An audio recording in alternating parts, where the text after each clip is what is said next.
Polisi terus kembangkan terbakarnya gudang BBM ilegal di Kabupaten Muara Enim. Hadapi Natal dan Tahun Baru, PT Kereta Api siapkan 42.737 tempat duduk. 20 korban penipuan masuk kerja lapor polisi.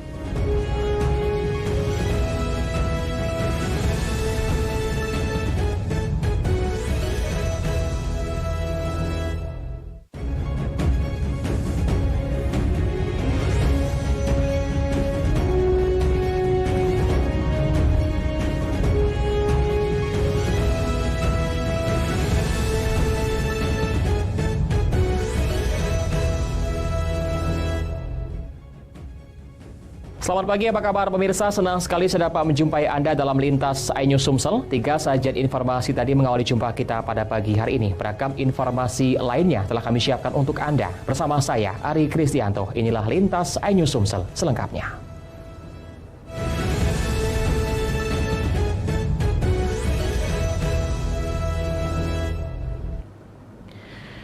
Kepolisian Resort Muara Enim berhasil mengamankan 2 orang pemilik gedung yang terbakar di Desa Cinta Kasih, Kecamatan Gelumbang, Muara Enim. Kedua orang ini sempat menghilang saat peristiwa kebakaran yang menelan 3 korban jiwa terjadi.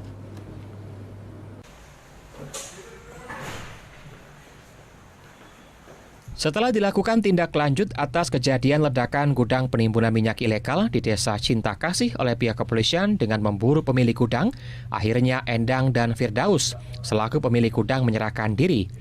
Sebelumnya telah dilakukan pembicaraan oleh kepolisian dengan pihak keluarga tersangka. Dalam keterangannya, pihak kepolisian Resort Muara Enim menyatakan saat ini pihaknya sudah menahan tersangka beserta barang bukti. Selain itu, polisi juga terus melakukan pengembangan apakah ada kemungkinan minyak yang mereka beli dari Musi Banyuasin dioplos dengan jenis BBM Pertalite. Pasalnya, dari pengakuan tersangka, mereka kerap membeli BBM Pertalite di SPBU Belimbing dalam jumlah banyak.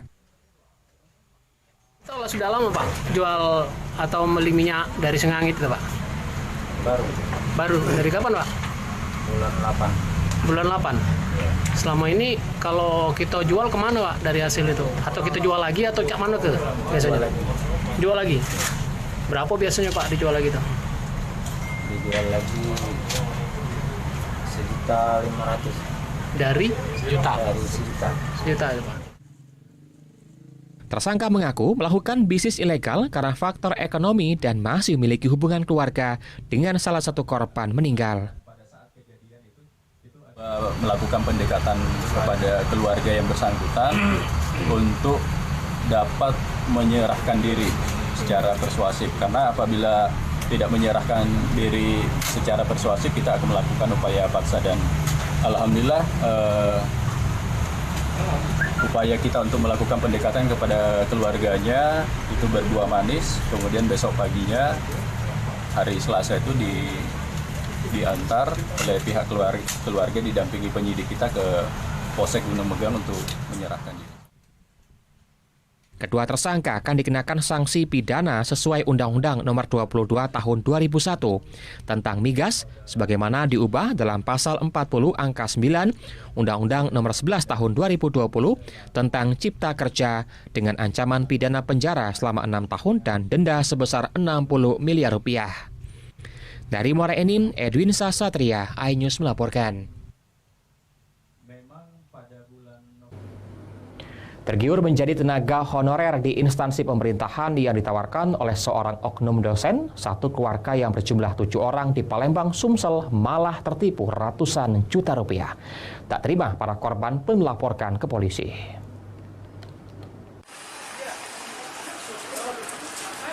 Sebanyak 7 orang korban penipuan ini mendatangi SPKT Polrestabes Palembang untuk melaporkan seorang oknum dosen yang diduga telah melakukan penipuan terhadap 7 korbannya.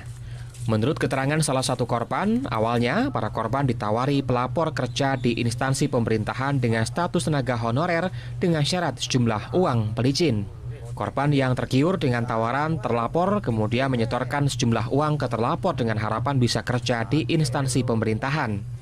Masing-masing korban menyetor uang dengan nominal yang berbeda, mulai dari 4 juta rupiah hingga 49 juta rupiah. Para korban yang curiga karena 4 bulan tak juga masuk kerja, kemudian mendatangi rumah pelapor. Namun saat para korban hendak menagih janji pelapor, pelapor ternyata sudah meninggalkan rumahnya. Akibat kejadian ini, para korban mengalami kerugian hingga mencapai ratusan juta rupiah. Awalnya janji-janjiin kalau ada uang bisa saya bantu untuk masuk kerja. Sudah nyetor berapa, Bang? Kalau total sama yang lain-lain mungkin hampir 100 jutaan. Sudah berapa lama dia nawarkan itu? Udah dari bulan Agustus. Oh, bulan sudah 8. Agustus. Berapa korban enggak? Total 7 korban. Oh, duit yang rugi kita? Kini laporan korban telah diterima oleh Unit Reskrim Polrestabes Palembang. Dari Palembang, Muhammad David, iNews melaporkan. PT Kereta Api Indonesia Diveri 3 Palembang melaksanakan apel gelar pasukan angkutan Natal dan Tahun Baru 2022-2023 menghadapi mudik Natal dan Tahun Baru. Stasiun kereta api menyiapkan 700 petugas di sejumlah titik dan posko.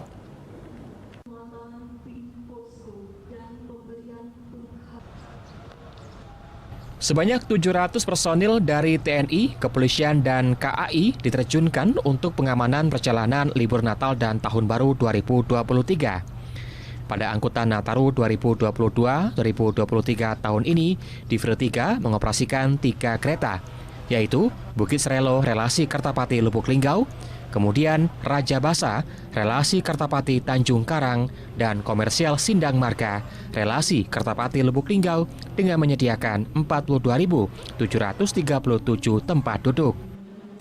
Selama periode tersebut sampai dengan 21 Desember, Diveri 3 telah menjual 24.080 tiket kereta api jarak jauh atau 56% dari total tiket KA jarak jauh yang disediakan. Kepala Diveri 3 KAI Palembang, Junaidi Nasution memastikan keselamatan dan keamanan kereta api menjadi prioritas utama. KAI terus melakukan pengecekan secara berkala terhadap titik rawan bencana dan proaktif dalam penyelesaian potensi bahaya. Semua personel kita siapkan dan begitu juga untuk prasarana dan sarananya juga kami siapkan. Kita punya 3 kereta ya, jadi kereta Raja Basa satu rangkaian, kemudian kita mempunyai juga kereta Serelo satu rangkaian, dan nanti kita tambah lagi yang seharusnya berjalan itu setiap hari Jumat dan hari Senin sampai dengan hari Senin kita jalankan setiap hari, yaitu KA Sindang Marga mulai dari tanggal 22 sampai tanggal 20 sampai tanggal 8. Pada masa angkutan Nataru ini, KAI menetapkan masa angkutan Nataru selama 18 hari dari 22 Desember 2022 sampai dengan 8 Januari 2023. Dari Palembang, Bambang Irawan, iNews melaporkan. Sementara itu, menjelang Natal dan Tahun Baru, Polda Sumsel bersama TNI melakukan simulasi pengamanan Natal dan Tahun Baru. Dalam simulasi tersebut, Gegana Brimob Polda Sumsel lakukan penjinakan bom. Supaya tidak menimbulkan bahaya lagi terhadap personil ataupun peralatan-peralatan. Inilah suasana simulasi pengamanan Natal dan Tahun Baru 2023 yang digelar di Jakabaring Sport City Palembang. Dihadiri oleh Gubernur Sumsel, Kapolda Sumsel, dan Danrem 044 Kapo. Dalam simulasi tersebut, tim Gegana Brimob Polda Sumsel memperagakan penjinakan bom dengan cara diledakkan saat situasi steril dan aman. Peragaan simulasi ini dilakukan untuk memberikan rasa aman bagi umat Kristiani saat menjalankan ibadah Natal di setiap gereja yang ada di Provinsi Sumatera Selatan. Kapolres Palembang mengatakan dalam pengamanan Natal, pihak Kepolisian Polrestabes Palembang dan Brimob Polda Sumsel telah ditempatkan di setiap titik gereja. Sementara itu, CCTV yang terpasang di setiap gereja akan disambungkan ke saluran NTMC Polri. Selain itu, penembak jitu dari Brimob Polda Sumsel ikut diturunkan dalam pengamanan Natal dan Tahun Baru di setiap titik yang dianggap rawan. Nanti kalau ada indikasi atau informasi adanya dugaan bom atau dugaan segera merapat ke tribun untuk kita melaksanakan konsolidasi. Selain itu ada kita siapkan penembak gitu dari Brimob. Berarti tapi sudah ada yang ditempatkan Bang ya di setiap tempat ibadah. Sudah, kita kan sudah tunjuk pengamanan khusus tempat ibadah. Dengan pengamanan Natal dan Tahun Baru dari Kepolisian dan TNI bersama pihak instansi lain akan memberikan rasa aman bagi umat Kristiani saat menjalankan hari Natal dan Tahun Baru. Dari Palembang, Muhammad David, iNews melaporkan. Gerobak milik pedagang di Palembang dicuri oleh orang tak dikenal. Akibat kejadian tersebut, korban mengalami kerugian jutaan rupiah.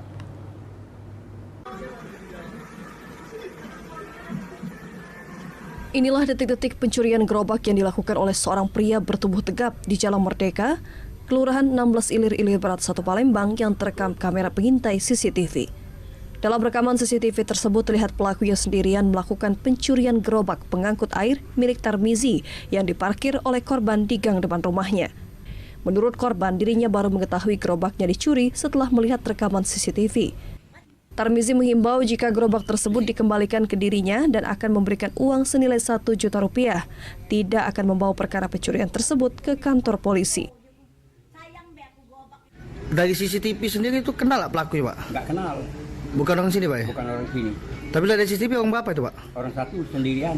Jam berapa itu, Pak, kejadian, Pak? Jam 8.30. Pagi? Pagi. Pas kan kita sudah buat laporan, Pak? Ya? Enggak, kita buat laporan LP, enggak. Kenapa, Pak, nggak buat laporan, Pak? Hah? Enggak. Kita nih, kalau seandainya dikembalikan, kita kasih hadiah malahan. Dari Palembang, Muhammad David, iNews melaporkan. Pemirsa, usai jeda kami akan segera kembali dengan informasi Pancawijaya Akbar lantik Kades terpilih di Ogan Ilir. Tetaplah bersama kami di Lintas iNews Sumsel.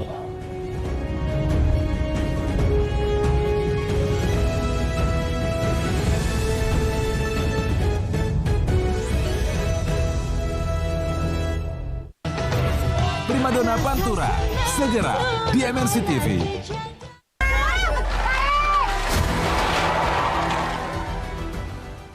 Siraman Kolbu bersama Mama Dede di MNC TV.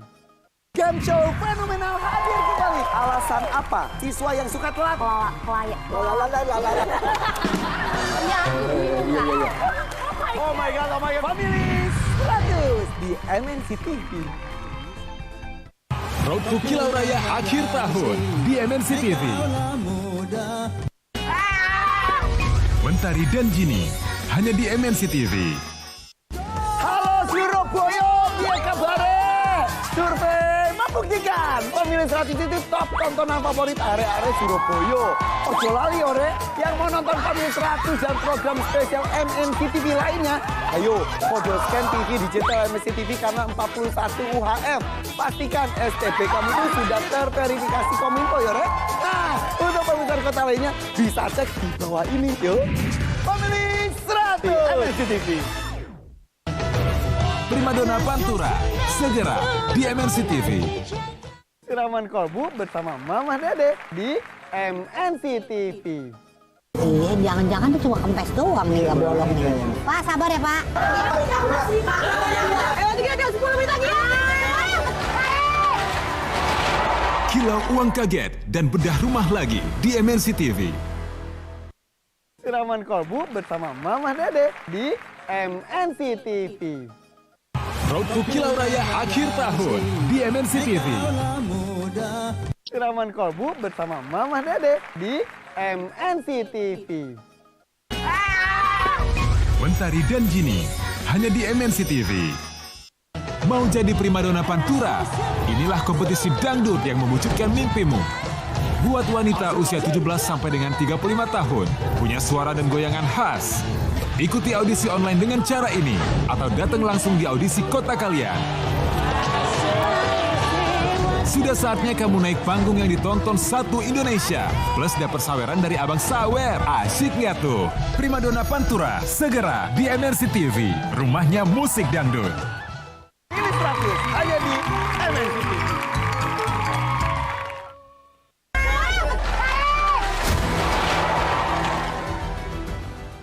Assalamualaikum Irfan. Waalaikumsalam warahmatullah. Buru-buru banget mau kemana? Ini mau ketemu yang fenomenal. Minum jamu sama wedang ronde. Siraman Kolbu bersama Mama Dede di MNC TV. Saksikan terus program kesayanganmu di kanal digital MNC TV di kota Anda. Road to Kilau Raya akhir tahun di MNC TV. Primadona Pantura segera di MNC TV.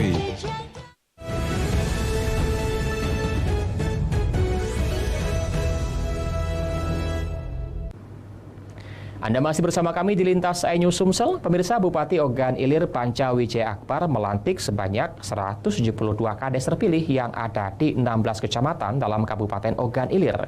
Pelantikan dilakukan secara bertahap dan terakhir dilakukan di Kecamatan Sungai Pinang.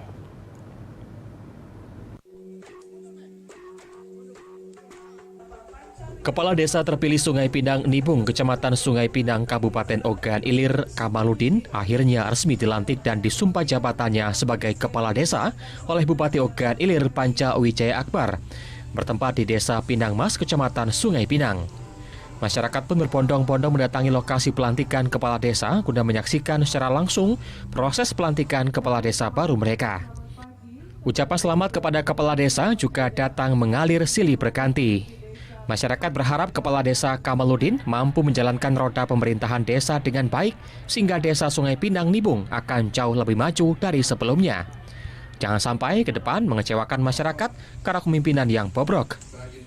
Kepala Desa Sungai Pinang Nibung Kamaludin pun mengatakan program yang akan dilaksanakan diantaranya memajukan Desa Pinang Nibung dengan memberdayakan SDM dan SDA serta potensi yang ada sehingga ke depan Sungai Pinang Nibung siap bersaing dengan desa-desa di luar sana. Dengan demikian, pemerintah desa akan bersinergi dengan pemerintah Kabupaten Ogan Ilir sesuai visi misi yang ada menuju Ogan Ilir bangkit. Akan saya laksanakan diantaranya memajukan Desa Pinang Nibung dengan memberdayakan SDM dan SDA maupun potensi desa yang ada sehingga ke depan Pinang Nibung bisa menjadi desa yang siap bersaing dengan desa-desa yang lain di luar sana. Dengan demikian akan bersinergi dengan pemerintah sesuai dengan visi misi yang ada menuju Ogan Ilir bangkit. Masyarakat diminta untuk mendukung penuh pemerintahan desa demi terwujudnya Pinang Nibung sesuai harapan. Pinang Nibung milik bersama, maju bersama, bersama kita bisa, Pinang Nibung bangkit. Dari Ogan Ilir, Fitriadi, iNews melaporkan.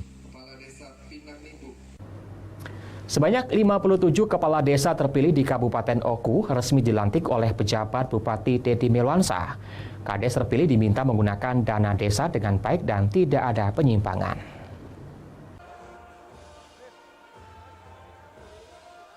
Sebanyak 57 kepala desa terpilih di 12 kecamatan di Kabupaten Oku pada Pilkades serentak bulan Oktober lalu resmi dilantik oleh pejabat Bupati Oku Teddy Melwansa di Gedung Kesenian Batu Raja pada Jumat pekan lalu. Dihadiri dan disaksikan oleh unsur muspida serta tokoh masyarakat. Pengambilan sumpah dan jabatan 57 kepala desa terpilih di 57 desa dalam 12 kecamatan di Kabupaten Oku berjalan dengan lancar dan hikmat. Di hadapan para kepala desa baru, PJ Bupati Oku Teddy Melwansa berpesan agar para kades terpilih untuk segera bekerja dan melupakan perbedaan selama proses pilkades.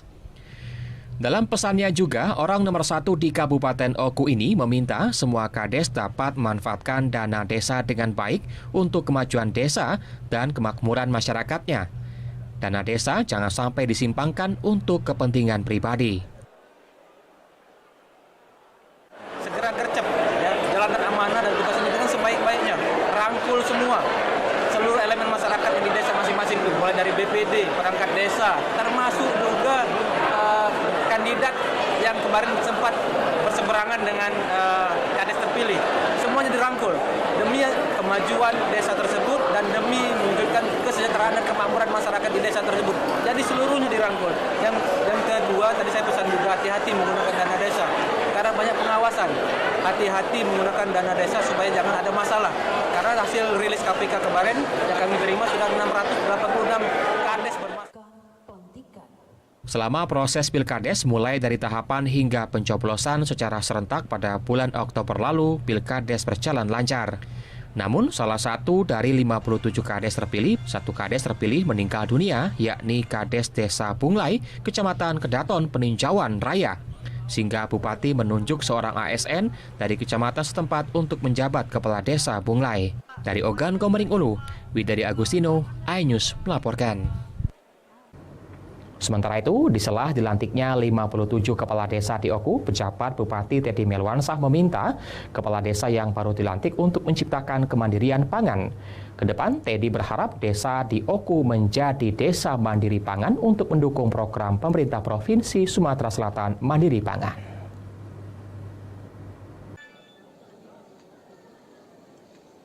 Di sela-sela pelantikan 57 kepala desa di 12 kecamatan Oku, PJ Bupati Teddy Melwansah meminta kepala desa yang baru dilantik untuk berinovasi menciptakan desa mandiri pangan. Di Oku sendiri sudah ada beberapa desa percontohan yang tengah menggalakkan program desa mandiri pangan. Kedepan pemerintah Kabupaten Oku melalui dinas dan OPD terkait untuk melakukan pembinaan terhadap desa sehingga desa yang ada di Kabupaten Oku menjadi desa mandiri pangan. Menurut Teddy, banyak hal yang bisa dilakukan kepala desa yang baru sehingga desa lebih produktif. Menurut Teddy, meskipun hasilnya tidak surplus, namun desa mampu memenuhi kebutuhan masyarakatnya sendiri. Cita-cita kami ke depan, kami ingin membentuk desa mandiri pangan di Oku ini. Jadi, insya Allah kami akan berkoordinasi dengan pertanian, ketahanan pangan, termasuk dari PMD, bagaimana nanti langkah-langkah kita, upaya-upaya kita untuk mewujudkan desa mandiri pangan yang ada di Oku ini. Ini semua dalam rangka menunjang gerakan sukses mandiri pangan yang sudah dicanangkan oleh Bapak Gubernur, Bapak Haji Herman Deru. Menurut Teddy, dengan program Desa Mandiri Pangan diharapkan dapat mendukung program Gubernur Sumsel Gerakan Sumsel Mandiri Pangan. Dari Ogan Komering Ulu, Widari Agustino, iNews melaporkan. Pemirsa, informasi tadi sekaligus mengakhiri perjumpaan kami pada pagi hari ini. Jangan lewatkan informasi menarik lainnya dalam Lintas iNews Sumsel Senin sampai Jumat pukul 5.30 waktu Indonesia Barat. Saya Ari Krisdianto, mewakili teman-teman yang bertugas, mengucapkan terima kasih atas kebersamaan Anda. Selamat pagi dan selamat beraktivitas.